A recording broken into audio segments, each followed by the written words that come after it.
Welcome to Slow News Day Live. My name is Steve Poikinen. I am here in beautiful Boulder Creek, California. Man, Rand Paul, the Republican Senate. Let me go ahead and first say that we will be joined by Taylor Hudak here shortly. She is in Washington D.C. to cover a Courage Foundation event. She'll be joining us soon. But man, Rand Paul. Uh,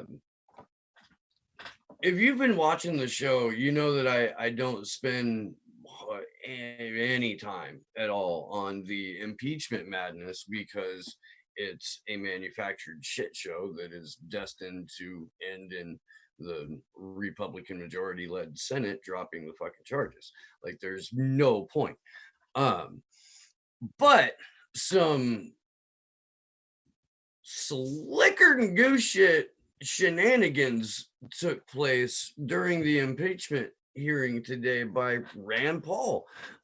He walked out. He walked out of the impeachment because the question that he wanted to ask was deemed inappropriate by whatever judges are members of the Senate are looking at the questions. So he walked out. He got big mad. He stormed out with that dead cat that sits on top of his head, raised claws up on the way out. He goes and he calls a press conference.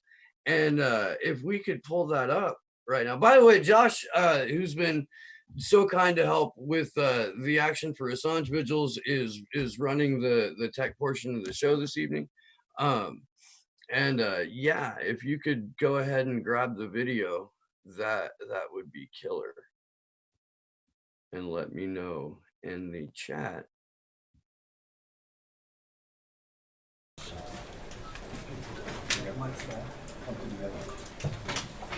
As you may have noticed, we had something slightly atypical downstairs. I asked a question, and the question was refused. Now, it's been reported that this question's about this or about that, and it's been refused for one reason or another. I can tell you that my question made no reference to any whistleblower or any kind of person, a complainant from a whistleblower. But I will read you the question so it can be made part of the public record. Manager Schiff and Counsel for the President, are you aware that House Intelligence Committee staffer Sean Misko has a close relationship with Eric Ciaramella when at the National Security Council together? Are you aware, and how do you respond to reports that Ciaramella and Misko may have worked together to plot impeaching the president before there were formal House impeachment proceedings? I think this is an important question, one that deserves to be asked. It makes no reference to anybody who may or may not be a whistleblower. The manager Schiff says he has no knowledge. If he has no knowledge, the rest of us can have no knowledge of who the whistleblower is. The president's team says they have no knowledge of who the whistleblower is. I think it was an incorrect finding to not allow a question that makes no reference. It means that anybody ever said might have been a whistleblower could never be discussed in a proceeding. I think it's very important whether or not a group of Democratic activists, part of the Obama-Biden administration, were working together for years looking for an opportunity to impeach the president. With that, I'll take a few questions. Yeah, Senator Paul, I think it's pretty unprecedented, or it is unprecedented for the Chief Justice to refuse or decline a question. Given a rationale from the Chief Justice about why he did what he did? You heard what I heard. Senator Paul, with all due respect, shouldn't you be in the impeachment hearing right now? Yep, I will be there very shortly. Thanks for the question. Anybody else got a real question? Senator Paul, why didn't you ask to overrule the ruling of the chairman? You have that right as a senator. Right. And that was a debate I made up until the very last minute. And I decided that we're going to have enough voting tomorrow that rather than delay the proceeding, I mean, we're going to have 12 hours of voting tomorrow probably, that I would let the proceeding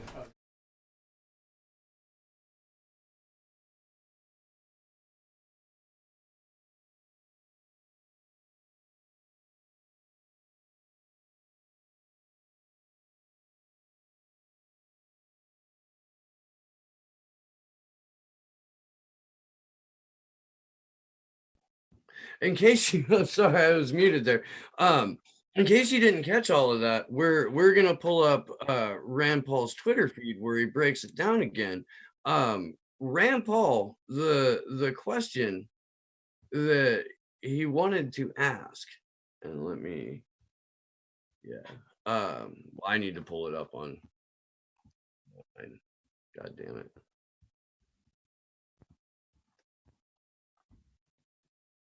Where the fuck?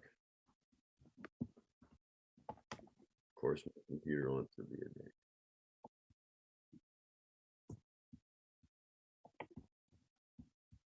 What are you pausing? Okay. There we go. God dang it. I am really angry at my computer right now. There we go. So look, so here's how it went down. And if you guys have been paying attention at all to this nonsense about this this not a whistleblower, then you know that in fact, if you work for the CIA and the thing that you're blowing the whistle on is not the CIA, you're not a whistleblower. You are an employee doing your job. Then the fact that you couldn't say this guy's name, even though everybody knew the name, is the whole fucking point. Rand Paul says, are you aware that the House Intelligence Committee staffer Sean Misko had a close relationship with Eric Ciaramella while at National Security Council together? And are you aware and how do you respond to reports that Ciaramella and Misko may have worked together to plot impeaching the president before there were formal House impeachment proceedings? My question is not about a whistleblower, as I have no independent information on his identity. My question is about the actions of known Obama partisans within the National Security Council and House staff and how they are reported to have conspired before impeachment proceedings had even begun. Y'all, that is, if you watched the vigil last night, you heard Jason Burmis refer to a not a whistleblower named Eric Caramello. And I don't even know if we're allowed to say this guy's name, but if I'm reading it off of Twitter, I'm pretty sure it's okay. Look, the entire Blue Army went full metal ape shit. Arrest Rand Paul is trending on Twitter. They want this guy's head because he outed the whistleblower. Look, if Adam Schiff is running around saying we have no idea who he is, and everyone in the entire fucking corporate media is saying we don't know who he is, and everyone else on the fucking Democratic side of Congress is saying we have no idea who the whistleblower is, and Rand Paul tweets the names Paul Misko and Eric Ciaramella and asks a question related to alleged plotting to impeach the president before there were formal charges, and they're saying he outed a whistleblower.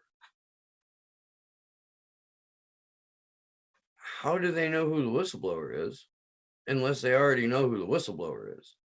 If they already know who the whistleblower is, and they just spent the better part of 6 months now, almost 5 months,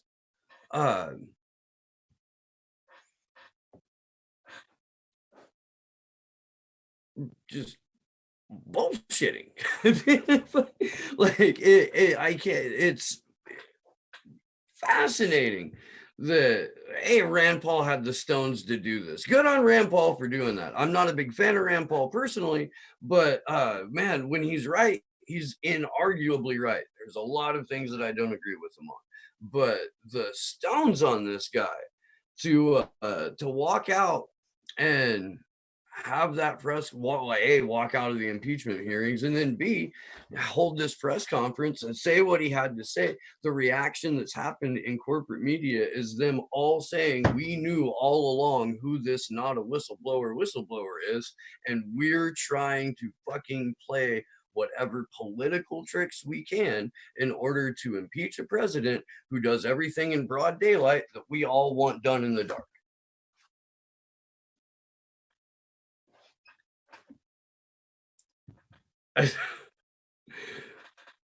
We live in a cartoon. It's beautiful. Taylor should be joining us here momentarily as well. I think she figured out where the Zoom link was. So let me kind of go into what was going down in Washington, D.C. today. The Courage Foundation had they don't really have much on it. Like, I've got their Eventbrite that shows a couple of the events, but not the one in LA. Yeah, there are individual tweets about it, which are buried throughout their feed. But they're putting together a panel of legal and press freedom experts, and they're going around to universities and they're educating people about what is going on with Julian Assange. There is a significant lack of awareness at the campus level for way too many people, and way too many people have just heard the smear so long that that's the picture that's formed in their head when they hear the name Julian Assange. And the Hey, point, Steve. there's Taylor. Yeah.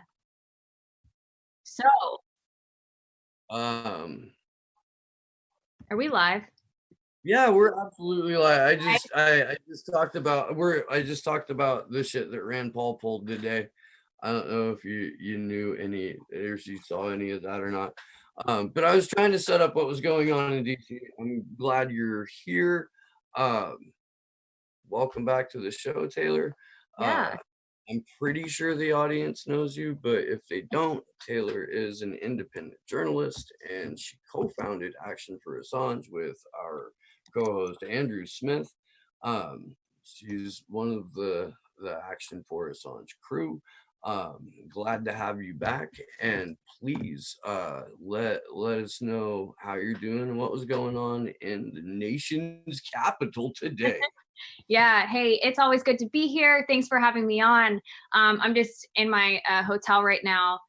So I am going to throw this out here. I didn't mention this on Graham's show because I completely forgot. And I didn't get it on video, which I'm disappointed. But I saw Connie Chung there. And I made a Connie Chung joke today. I walked up to her and I was like, "Hi, Connie." I said, "You're a fabulous journalist, so I do have a question for you." I said, "What is your perspective on Julian Assange and should he be free?" And she just started walking away from me. She's like, I don't want to, I don't know. I don't want to go there," is basically what she said. So you're just going to take my word for it. She pulled a Bernie Sanders. She did. She pulled a Bernie Sanders. I actually thought of Dak Rouleau after that happened. I don't want to go there. Why is that a default answer for people who are just so entrenched in, like, I don't know. Anyway, tell us about the event, and then we'll get Connie Chung. That's fucking awesome. Yeah, and Mari was there too. Mari Povich. Now they were not married, at the Assange if I remember right. Maury Povich and Connie Chung are husband and wife, if I remember correctly. Yeah, they are. Yeah. So now she was not at the Assange event, but I'll just talk about how that went. I want to first and foremost say the Courage Foundation is awesome. They hosted this event, and I give them so much credit for doing so. In particular, Nathan Fuller, who I spoke with, who was there. Thank you so much for putting this on. A really nice guy. And there was a panel of 4 attorneys, legal experts. One of them was Edward Snowden's attorney, Ben Weisner, which was really cool. He was very pro-Assange. He reminded me so much of Glenn Greenwald, just how he spoke for some reason, and they look similar, but they just very articulate. But he was great. And He was on the panel, and then there was also like a DOJ type of national security attorney. I couldn't tell if she was on the defense side or the prosecution side, but she seemed to kind of clash a little bit with the other hosts, or panelists rather.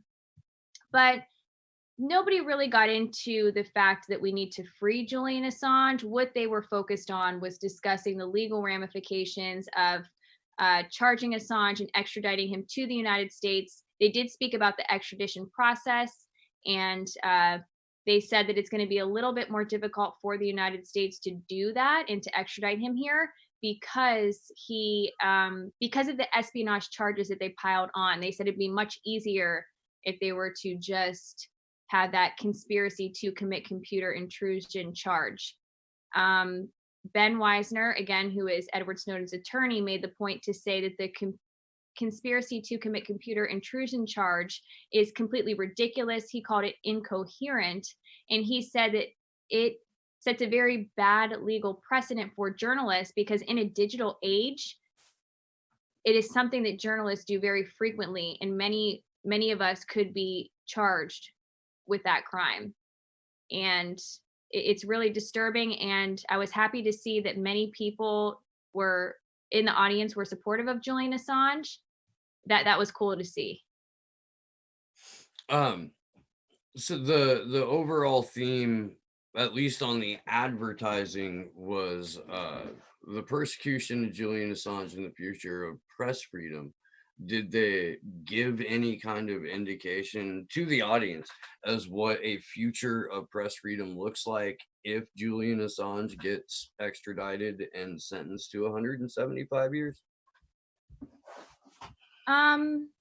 Yeah, they did. They didn't explicitly put it that way, but they said that I think they were more so focused on people's reaction to this and the fact that there is a lot of murkiness or lack of clarity when it comes to national security journalism.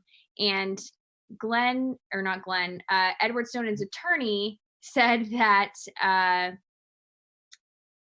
national security journalism, oftentimes it appears as if a crime is taking place because it requires a journalist to ask and encourage a leaker or a whistleblower to reveal information and thus commit a felony. And the laws around how that looks like and what is permissible and what is not is just very gray right now. And what they were expressing throughout this event was the fact that the Julian Assange case was not a good case to set the legal precedents for how national security journalism should be carried out, not only because it's such a high profile case, but because Julian Assange is disliked by so many people and because he has been smeared. So they did make that point, and they said, which to me alludes to the fact that he won't receive a fair trial. And we already know that, of course.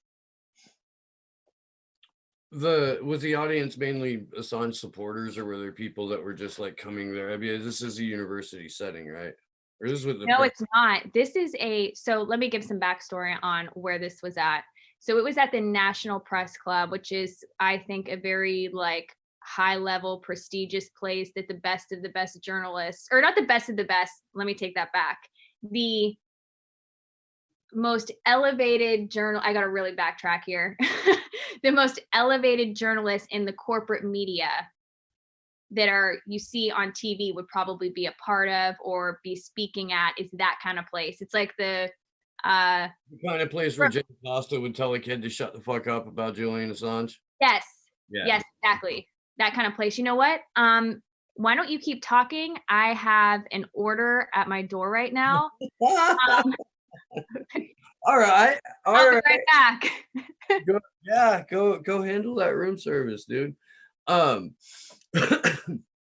was talking to Josh before the show about the need to kind of approach the entire Julian Assange case as you got to step back away from Julian Assange as an individual for the moment and look at what this does to journalism. What this says is that the United States can prosecute anyone who prints anything that they don't like, and they can use the Espionage Act to do that. they can use the precedent of, we got Julian Assange on this to do it.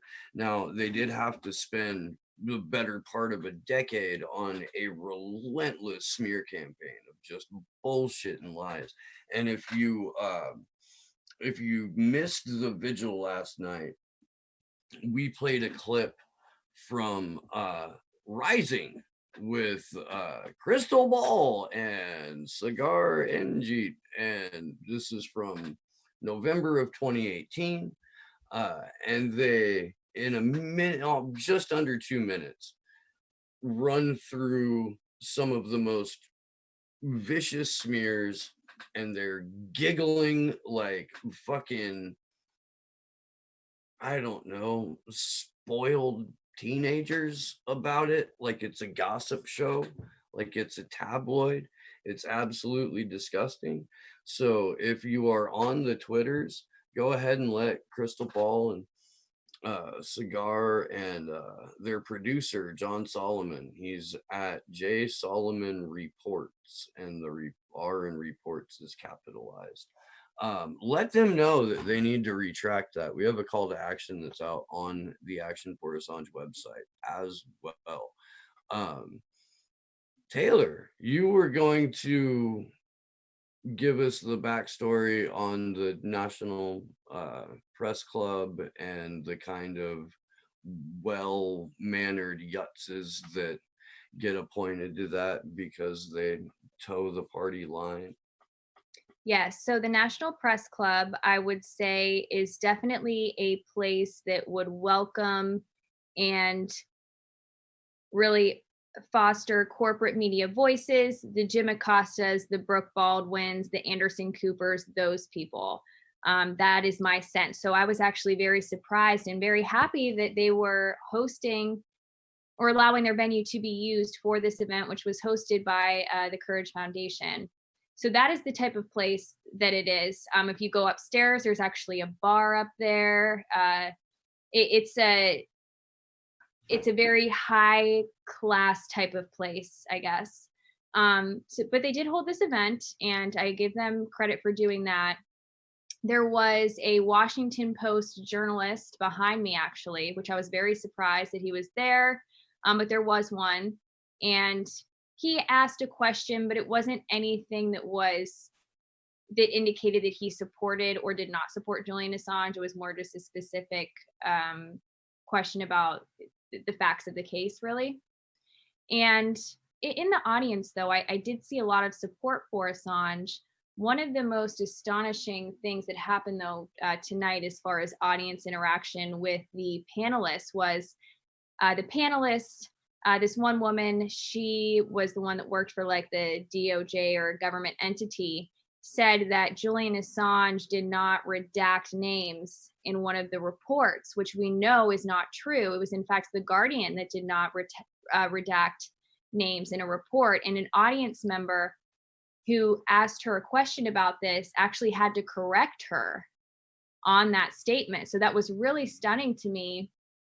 I asked a question myself, and I wish I had it on video. Courage Foundation will have the audio of it, but you can't see me. And I asked them about the New York Times and the Guardian publishing the same information. And then I also went on and I said, I want to take this moment to condemn the corporate media and I just kind of went on very briefly, though, not rambling. And then I said, free Assange, and everybody was clapping and they were so happy. And the panel was just like very stoic, and I could just tell that it got very tense. And I thought, oh shit, this is not the kind of event I thought I could say this in. Okay.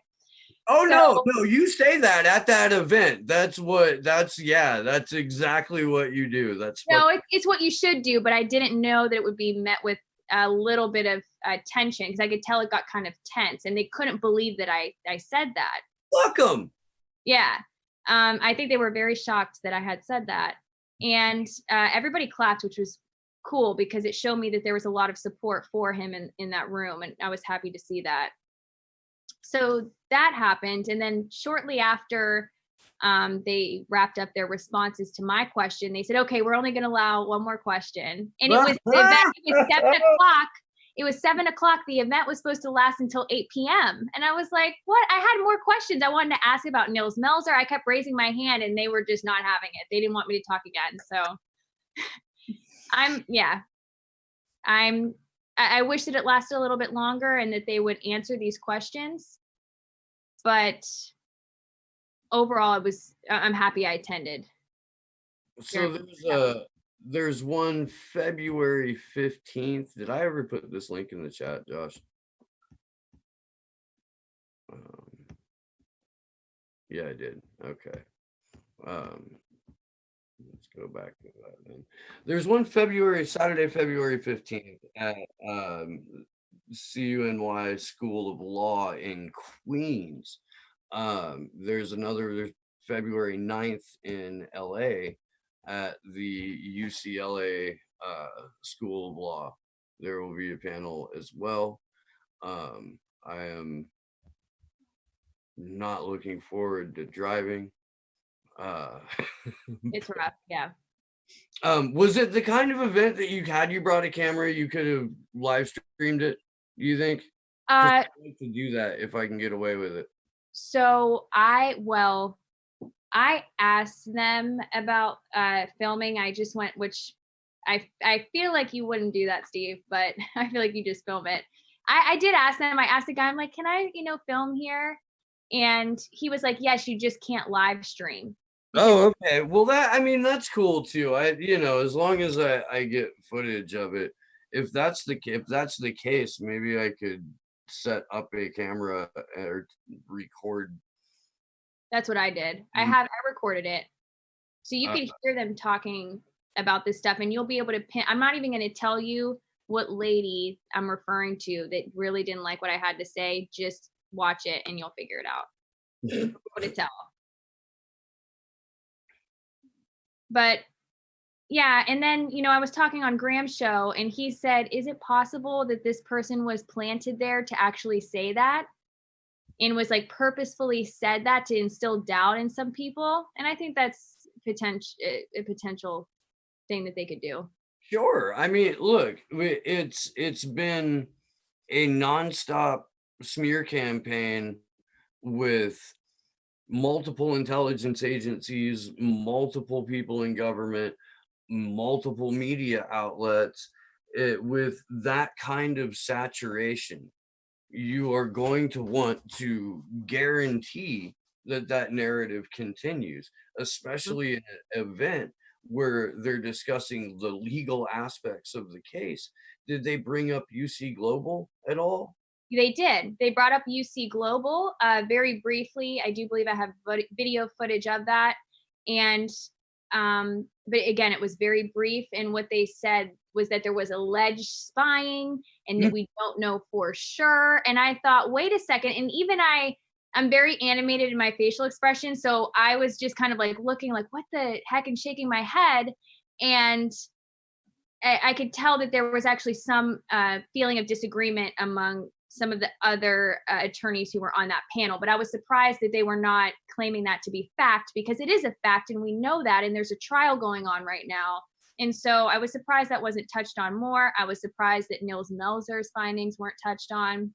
I actually brought it up to the panel after the fact, and they just told me, the one lady who was moderating this event said, she's like, oh, you need to be a lawyer. You should go to law school. And I was like, what? No, I want to be a journalist. I am a journalist. That's what I do. And it was just weird. I was just like, okay, thanks. And, I think it's mistaking knowledge on this case for somebody being, so the greater point of that is, it amazed me that just because I had knowledge on the legal aspects of this case, she thought that I was somebody that was super sophisticated in law. Or she asked me if I was a lawyer at first. And I thought, what? I thought that was strange. Just goes to show how little knowledge people have about this case if she thought I was a lawyer. That's a trip. Dang. I'm trying to think. I have notes. Let me see. You have notes? Yeah, I was writing down stuff because I was making sure I didn't forget. Did anyone try and push a fucking Russiagate narrative? No, that never came up. Good. Surprising, and good. that never came up. That I'm stoked on that.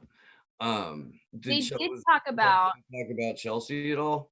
yes, they brought that up.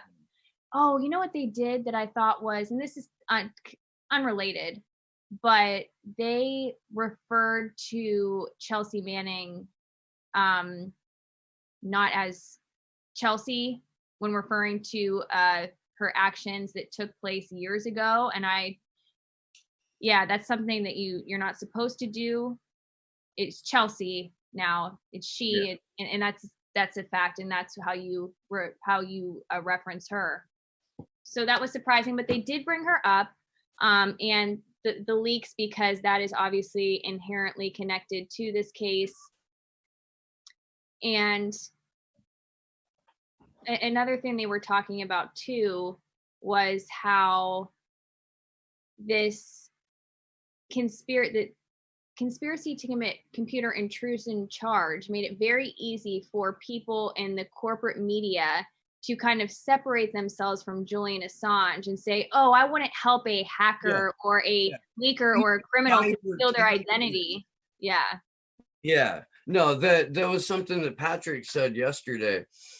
The focus is going to be more on Julian Assange as a cyber terrorist rather than someone who has been persecuted politically since his site launched, or even before, in terms of, you go and you help the Australian government catch pedophiles, then pedophiles that are in other governments are going to be fucking wary of you.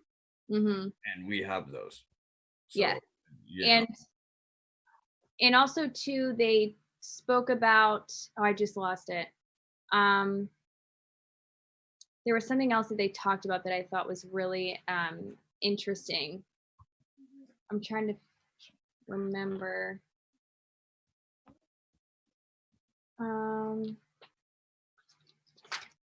Oh yeah, so they talked about how Julian Assange is obviously an Australian, and how he's an Australian, not doing his work in the United States, not working for an American media entity at all, yet he was being charged by the United States for revealing war crimes by the United States. And I was really happy to see Ben Windsor make the point and say, could you imagine if Iran were to charge an American journalist for exposing Iranian war crimes and wanting to extradite him or her to Iran?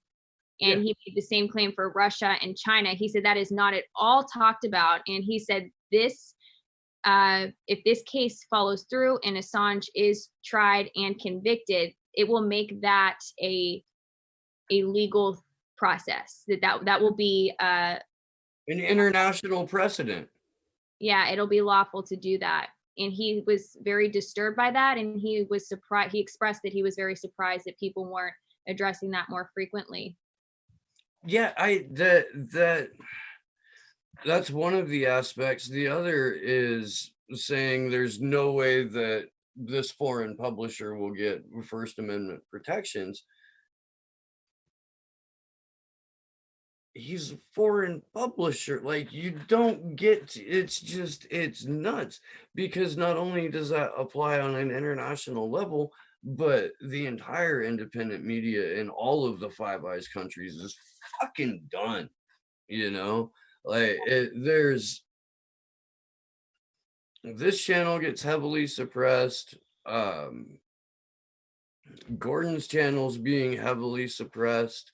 I can only imagine the action for Assange doesn't show up advertised anywhere, doesn't show up in any of the the side crawler suggested videos or anything like that. I can guarantee that, because we're sticking our necks out and we're actually going and doing things about it. If this fucking sham trial is allowed to go through, where you could just as easily have literal kangaroos in the court as what we're going to see, or what we're not going to see, rather, with Julian Assange. It's open season on the truth. It's open season on fucking anyone who dares to question the government. And there's no separation between way too many corporations and the government. How soon do you think it's going to be before fucking corporate speech is a thing where you can't report on corporate crimes anymore? Yeah, that's what they want. And that point was also addressed, how it'll make it to this precedent would make it so that journalists could not report on anything that would be inconvenient, essentially, to the government or to any entity that is powerful. And that includes corporations, we know, of course. Well, and that's echoing Judge Kettle's dismissal from when the DNC tried to sue WikiLeaks and Julian Assange, and like 18,000 people in Russia and somebody's cousin's goat and shit. Like, were a lot of people that they were suing in that. But in the dismissal, which was dismissed with prejudice, that was his statement was, you can't go after a publisher because what they print inconveniences you. Exactly.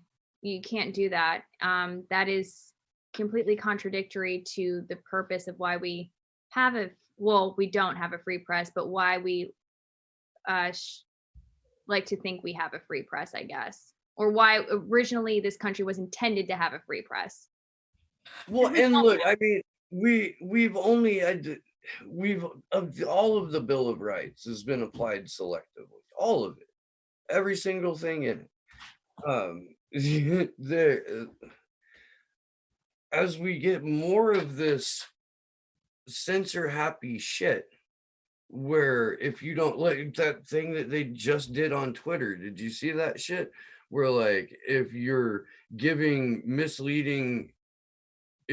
political misinformation, you can be fucking booted from Twitter. That's a thing now. And all it's going to take is 80 people to gang up on one account and report it, and that account's gone. I did not see that. Again, I haven't been too active on Twitter today. But that's really who was behind that? Twitter. It's a new feature. I'm trying to hide comments. You could hide who could see them. It's ridiculous. What it does is it clears a path for Twitter to get rid of any account that is speaking the actual truth about what's going on with the presidential election, who the candidates actually are, and it promotes mass reporting from, I don't know, anywhere from fucking bots to blue checks to the people who actually think Joy Reid is fucking right. And like, yeah. Then, if they want to apply this, then anybody who keeps tweeting about Russia hacking into or meddling in the election, those should ideally be the people who would be impacted by this. But that's not going to happen. It's going to be people like us. It's actually really concerning. I did not know that. This happened today? Yeah, it did. And That's really concerning. Elizabeth Warren had a statement out like just yesterday, where she was like, I want a national I want legislation on fucking disinformation and social media.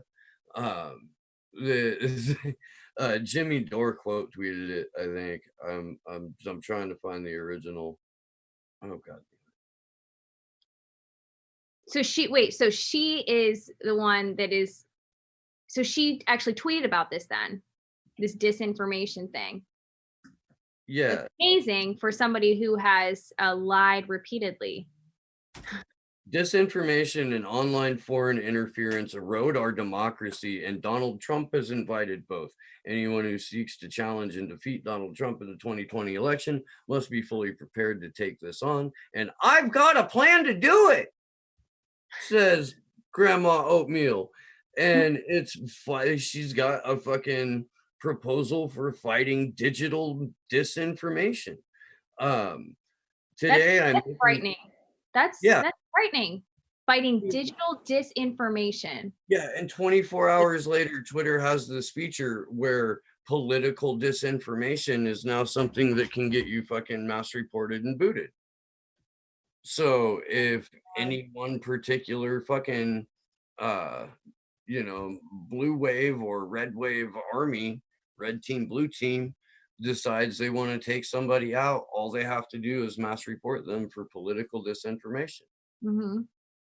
That is so frightening. And this is, of course, benefiting people who, blue check journalists and people like that. This is really, really disturbing. I don't know why I'm surprised, though. But I just think about what we do with Action for Assange and the stuff that we post on there. I mean, all of our accounts do, but Well, and the day before that, they went and they fucking axed a bunch of parody accounts. Yeah, that's so stupid. This whole week has just been mass censorship, and it's under the guise of leading up to the presidential election, but there are accounts that speak truth beyond that, especially ours, especially like Susie's and the whole 1 versus 5 eye campaign. Right. Well, those accounts are parodies. It's like satire. It's meant to be funny. That shouldn't even, that's so ridiculous. Even Yeah. if it wasn't. No, I mean, it's just the whole week has been just straight censor happy. It's nuts. And for a presidential candidate to come out with a plan that I should fucking, can we look that up, Josh, if I send you the link to the thing? Okay. Because I kind of want to go through this now. Yeah, I did not see this. Jeez. Come the fuck on. And then you know what? If that really applies, then see, this is the thing, is like, we know that this is not going to be used for the right. It's not going to be used. It's Orwellian as fuck. Yeah, because if that was the case, then the Rising would be shut down like that, just for the 100 smears that they put in one sentence in like a 30-second clip. It should be yanked immediately if they want to do that. And no, I'm not advocating that they be shut down. I'm saying if you want to follow this policy, that would apply. Yeah, no, if you look at the call to action, what it says is you politely ask them to retract all of the smears that they put out in 1 minute and 40 seconds, and to do that retraction on the next show that they film in the first segment and apologize to Julian Assange and his family. And I know that that's not going to happen, but Yeah. what I also know is that you can educate her audience. And people have responded. It's not like there's hundreds of people responding, but people have said, I genuinely like these two and I like this show, but boy, am I disappointed in them for this. And I'm very unhappy with what they said here. And they're reconsidering if they want to continue to follow this organization. That's not really the end goal. The end goal here is to get them to do what Steve said, issue a retraction and an apology and correct the record, and then to also continuously report accurately and fairly on Julian Assange and show support for him. That's what we want. And it's not going to happen. Yeah, look, The Hill is a right wing. Yeah. The whole reason that they have this show is that they found a niche in progressive media, because even though it's a growing sandbox, for content, unfortunately, the vast majority of that content ends up being an unofficial campaign commercial for Bernie Sanders or Tulsi Gabbard, or it's whoever's running for Congress. It's just a campaign commercial for someone who is running as a Democrat in a fucking one-party system. And Yeah. too rarely do they go outside of that and say, like, by the way, this election's rigged as shit. By the way, You're right. Yeah, do they talk about other issues other than the candidates? I don't some watch okay. I'll fucking let's go through this a little bit. Disinformation was one of several potent strategies that the Russian government employed to influence the 2016 election. In the aftermath of the election, experts studied thousands of posts from major social media platforms and found that Russian Internet Research Agency sought to benefit the Republican Party by creating fraudulent accounts on social media sites like Twitter and Facebook and using them to post and spread false and inflammatory information. These efforts had three goals: creating deeper division among voters on particular issues, discrediting or promoting particular candidates, and suppressing the vote. Let's see what the plan is, though. the Russian Internet Research Agency. That sounds made up. Okay. To truly stem the spread of damaging false information, tech companies and the federal government need to take a more serious, comprehensive approach. But I'm committed to doing everything I can to combat disinformation, and that means tackling it on the campaign trail. That's why I'm pledging to fight disinformation aimed at my campaign, my opponents, and voters. And so this is the so she's pledging holding tech companies responsible for the spread of disinformation. What's the plan, though, Liz? That's why I'm calling on them to take real steps now to fight disinformation. She names the people that own some major platforms. Oh, great. Work with other platforms in government to share information and resources. A coordinated push to address disinformation will be far more effective than isolated efforts. When companies share information to the government, she says, to the extent allowed under privacy laws, the NSA already has everything anyway, Lizzie, they can better identify cross-platform disinformation campaigns and alert law enforcement officials of threats. This coordination will help identify and remove fraudulent accounts, deter the spread of disinformation, and rein in illegal activity. What the fuck, Taylor Hudak? Yeah. I mean, this is so dangerous to me and so concerning to me, because there are ultimately people in positions of power that are the ones that determine what disinformation is. Like who is determining what this disinformation is? It's people that are powerful who want to suppress information that harms them and is probably likely accurate, because nobody is fearful of information that's not true. Yeah. Is Joe Biden going to lose his Twitter account for saying, I never said I wanted to cut Social Security? Is that going to happen? Joe Biden. Is he going to lose his fucking Twitter account for saying I never wanted to cut Social Security? No, that's not going to happen. What's going to happen is somebody's going to post a clip of fucking Joe Biden on the Senate floor in, 19-2, where he's like,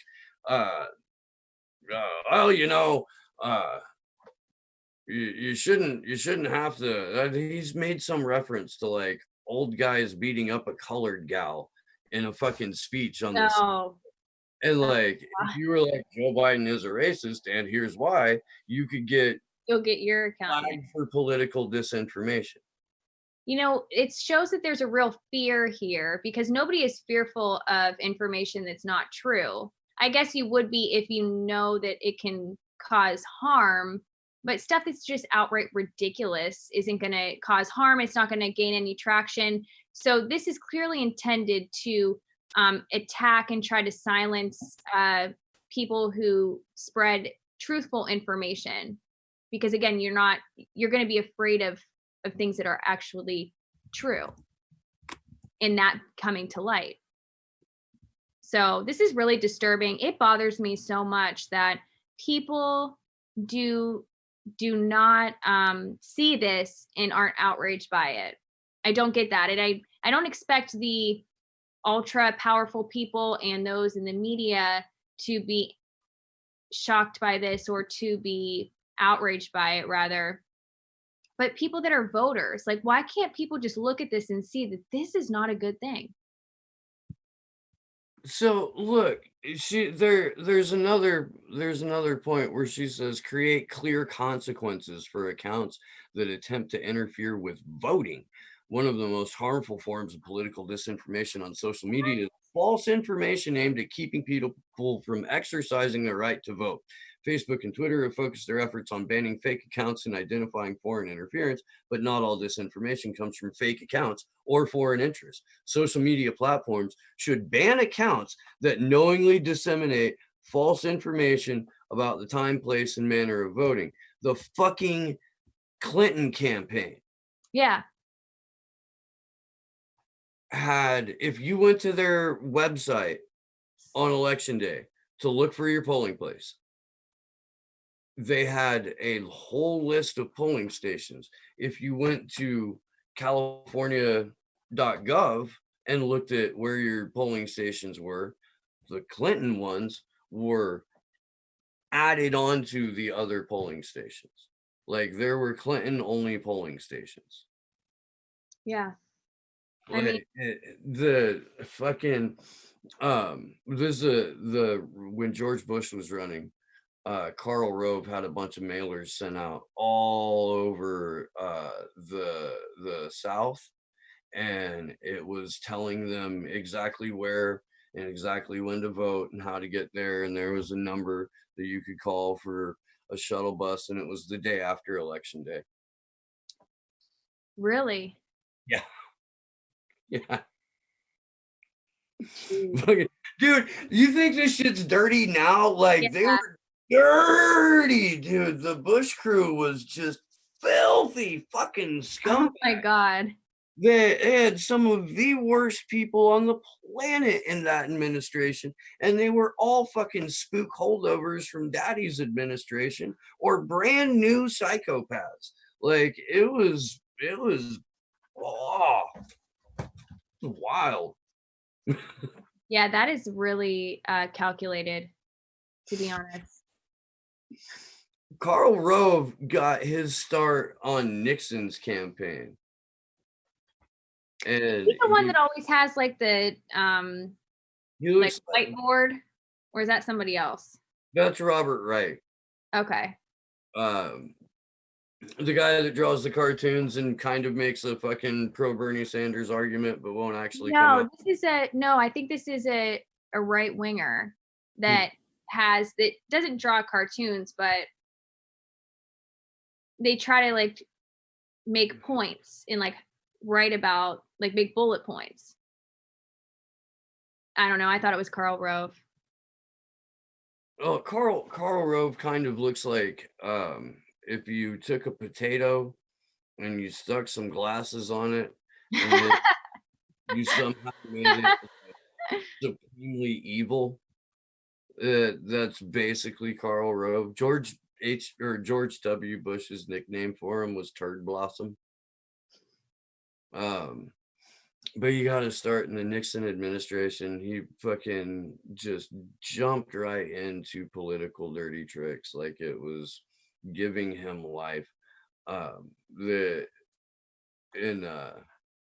2012, during the presidential election, he was so certain that they had Ohio locked up and that their voting machines were fucking tampered with properly, And Obama takes Ohio, and Karl Rove had this fucking meltdown on Fox News. It was goddamn, it was hilarious. It was.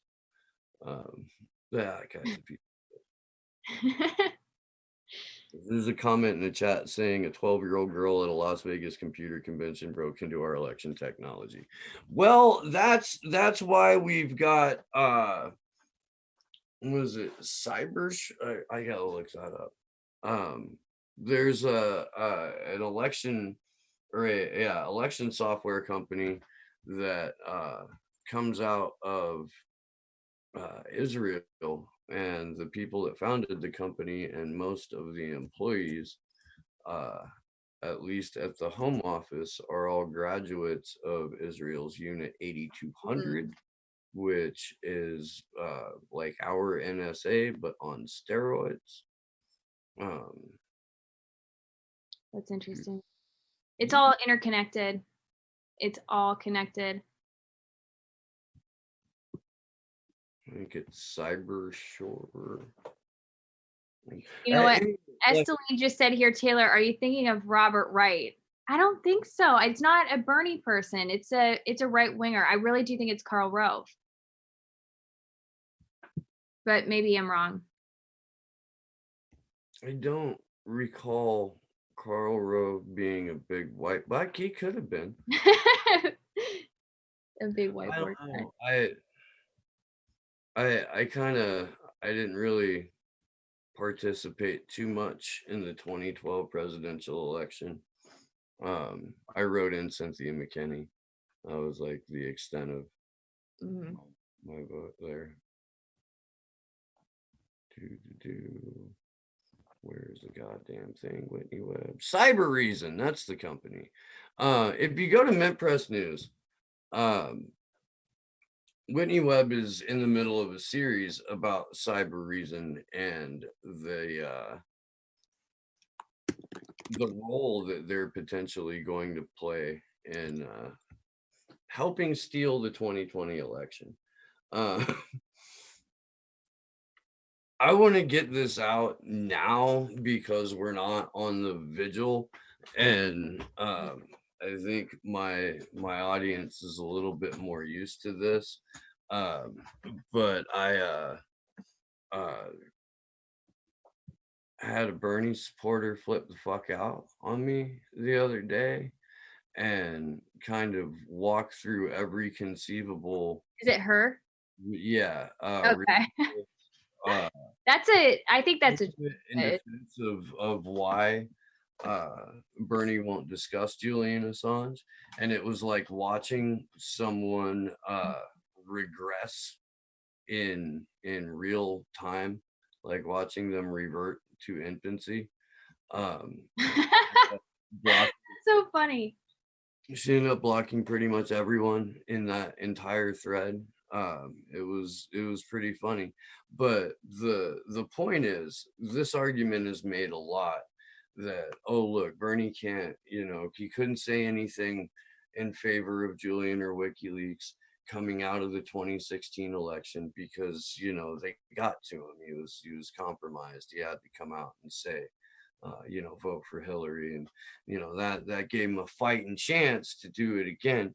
And they'd never make the connection that if he was compromised, where is the evidence that he's not currently, nor will be if he's elected?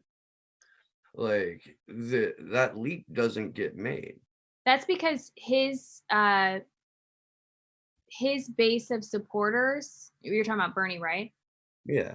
His base of supporters are willing to believe something without any evidence. Like they're willing to, well, not just them. I mean, many groups of people are, but they collectively will do that, where they are willing to believe things when there's really no reason to believe that that's true. And of course, I'm citing his support for Julian Assange and his potentially pardoning him if he becomes president. There's absolutely no evidence to suggest he would do that, yet for some reason his supporters believe that he will, and really, really believe that. And that's not a dig at any of his supporters at all. We get it. You're upset about 2016, and yeah, I get that. And I like Bernie. I do. I don't like how he doesn't have a backbone, and I don't like how he doesn't stand up for Julian Assange and pushed Russiagate. I don't like those things, and it's enough for me to not be a strong supporter of his. But he needs to start standing up. He really Well, does. here's the thing, though. There's no incentive for him to do that whatsoever when his entire base is running around excusing it for him. There's no incentive for him to stick his neck out. And there's nothing to say that, again, if he was compromised coming out of 2016, why the fuck wouldn't you believe that he is currently compromised and will absolutely Right. trade free press for healthcare? Will absolutely trade the life of Julian Assange so that eventually there can be tuition-free college. And like none of this is guaranteed unless you think he's going to legislate entirely from the Oval Office by executive order. That ain't gonna happen. No, it's not going to happen, but I agree with you. He would trade off these things for free speech. And I think that he probably would make a fuss about it, Julian Assange, after the fact. When it's too late, he may be vocal about it and actually say Julian's name, but it will be too late, and that's a cop-out, and it's not good enough for me, and it shouldn't be good enough for any of you, and it shouldn't be good enough for his supporters either. The idea that I've been floating is that for the secular left progressive, politics has become religion. Political identity has become religion. Yeah. And like any other, form of dogmatic fundamentalism, there are icons within your order that you hold up to an entirely different standard than you would anyone else on the planet. And to give your pet politician that much leeway opens the door for you to walk straight into the loving arms of neoliberalism and excusing the slaughter of millions of people around the world through the fucking, economic wars that we wage, all of the lives that are lost due to the global assassination program with our drone army. You can see it. The arguments for Bernie are starting to sound an awful lot like the arguments for Hillary in 2016. Hmm. Yeah, You know? I never thought of it that way. But that is true. There is no incentive for him to change. There isn't. And if the base of supporters is like this now, when he gets into office, I mean, who knows what it will be like? Who knows if he'll fulfill these promises? And that's not to say that he absolutely won't, or that he doesn't intend on it, because I do think he is genuine. I do think he is in his beliefs. He's had consistent viewpoints. I do think that lies. But I wonder if he just caves to pressure in the establishment. I believe that he genuinely believes that you can change the system from within. And that is a generally naive worldview Yeah. that it fails to address the fact that we don't have governments that run intelligence agencies. We have intelligence agencies that run governments. Someone needs to quote Steve on that. That was good. And it's so true. Someone needs to quote that. Again, yeah, because I quoted it. It's mine. yeah.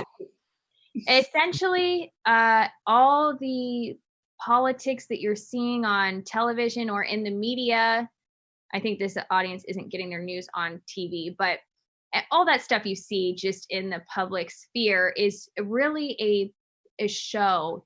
It really is, to make it appear as if we have a fair democratic process. That may sound conspiratorial, however, it is not. We know this from the NSA's own documents and this was in the Snowden documents, where there was discussion about who they were concerned or who they wanted to be the or win this candidacy or become the next president. And essentially what was conveyed in these documents was that it really doesn't matter who wins the presidency and their political ideology, because that ultimately won't impact the military industrial complex and these really deeply ingrained values that have been a part of our government for so long.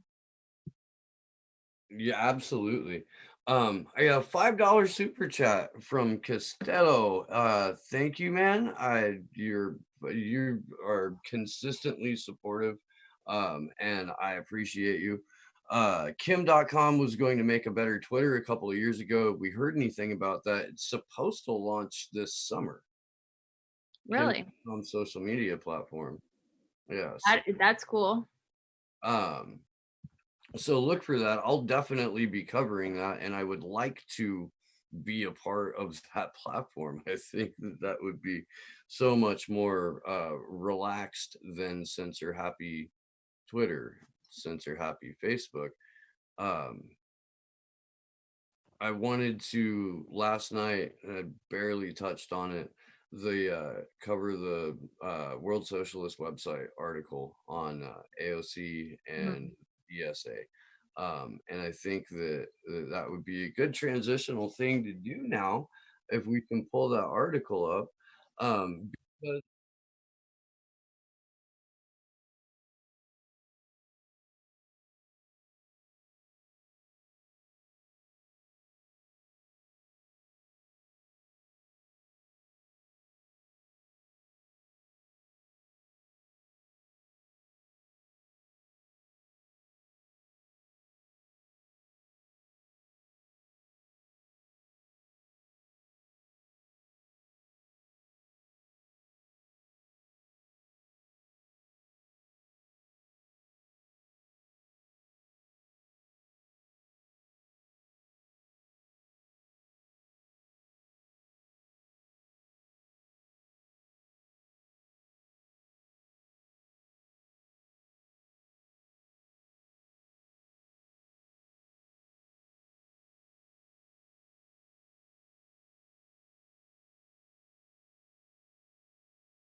Okay.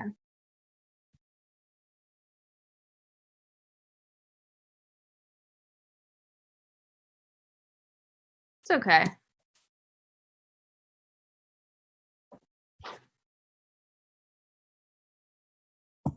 okay, I should be good. Let's hope so. Okay. We'll fix it in post.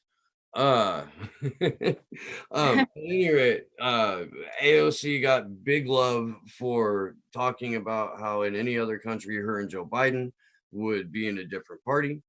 Um, this is one of the most incredibly obvious statements that anyone who's even moderately aware of how the rest of the world governs would agree with. She got a lot of pushback from the blue check people. And per the article, Jacobin, the unofficial media voice of the Democratic Socialists of America, ran an article with the headline, AOC is right. She and Joe Biden should not be in the same party, which outlined the supposed gulf between the politics of Biden and those of Ocasio-Cortez on numerous issues. Ocasio-Cortez is a member of the DSA, and Jacobin and the DSA regularly celebrate the Congresswoman as the way forward for the socialist movement in the U.S. Now, look, I don't believe for a moment that AOC is any kind of a socialist. I think that the Justice Democrats and brand new Congress and the DSA as it is in 2020 saw a way forward to where they could get an entirely new generation of people suckered into voting Democrat. Taylor? Yeah, I think that's highly likely that is the case.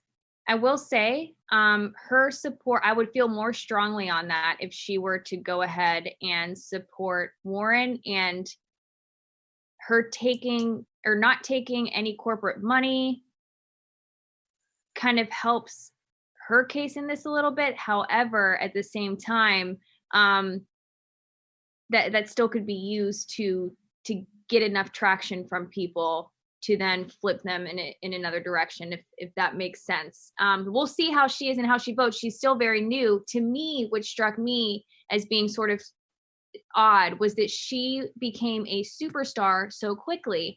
And I think that anybody who is elevated and given a lot of press coverage, there's something to be said about that, and there's a reason for that. Oh, you're absolutely right. The article goes into the backstory on the DSA, and the DSA has existed since the what existed as an auxiliary arm of the Democratic Party since 1972, and the money quote in this history backstory, because this is a lengthy article, so we're not going to go over every single paragraph.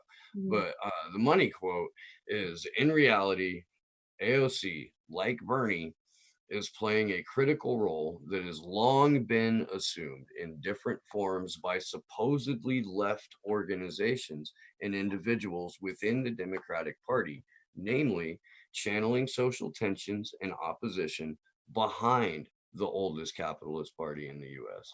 And that's basically, it's more or less what you were getting at too, Taylor. Look, if we can sit here and see this with, you know, no money, and the WSWS is, you know, they're not hurting, but they're also not widely read or widely sourced. If we can see this and we can figure it out, why can't the fucking horse race channels see it and figure it out? Like, I can't fucking, you know, media be like, yeah, no, the DSA is a fucking sheepdogging organization. We've got the receipts and we've got the history behind The horse race channels, that is so funny. it. I don't know. I mean, you know what I mean, though? Yeah. Like, it, the way that they treat the DSA candidates and the Justice Democrats, and especially fucking people like AOC and Ro Khanna, who just voted to give the fucking CIA even more immunity than they have. It hurts. Yeah. It does. I feel like there's got to be, you know, you have to take that next step, because that next step leads you to standing outside of a British consulate or embassy, and it leads you to Washington, D.C. in February, or if you're overseas, it takes you to Belmarsh prison. And if we don't harness the kind of energy that a rigged election has, and put that energy towards freeing Julian Assange, um, we're going to see a serious decline in journalism. Yeah. We have to really stand up, and this reminds me of what Commander X was saying yesterday. Have your physical person be in these locations, signing it. Now, it's very different for certain situations. Sometimes signing things and signing petitions is useful. I would say very much so in the case of Susie Dawson. Signing that open letter is very important for her situation versus going to a location to protest. That is a key focus right now. With Julian's case, and bringing awareness to that, and showing that people disapprove of what is happening because it affects us all, and because it's an overreach of powers, is important to physically be there and take some action. That is not at all to say that petitions aren't helpful, but it's good to do both. Yeah, no, yesterday just it made the activist in me like want to fucking leap up and be like, fuck yeah, because all day yesterday we had, Patrick was like, oh, get out there and fucking doorstop people, do that, go do that, like let's bring back the classics and fucking we've talked about Shame them. He said shame people fuck yes he did. that spread disinformation. Yeah, Jason Burmis has said the same shit. Like, look, we knew what to do with Occupy. We knew what to do when they had 3,500 people show up at the Bilderberg group meeting. Like, organization and showing up with cameras is something we've seen before. So we know how to do it. It's just we need to go fucking do it. And Commander X, oh man, he had me riled up there for a little bit. He was awesome. If you didn't see that, and the folks that are watching this, last night's Free Assange Vigil, we had the Commander X Anon on the show from an undisclosed location in his newly adopted asylum home of Mexico. And he showed up by candlelight. Like, Yeah, he did. He did. awesome. Yeah, we were really happy to have him on, and we had a lot of his supporters join the vigil too, which was cool. But he had some really good points about physically being present in these places and doing something. And he said if he could be doing something, he would be. So hearing that from him was, I think, quite inspiring.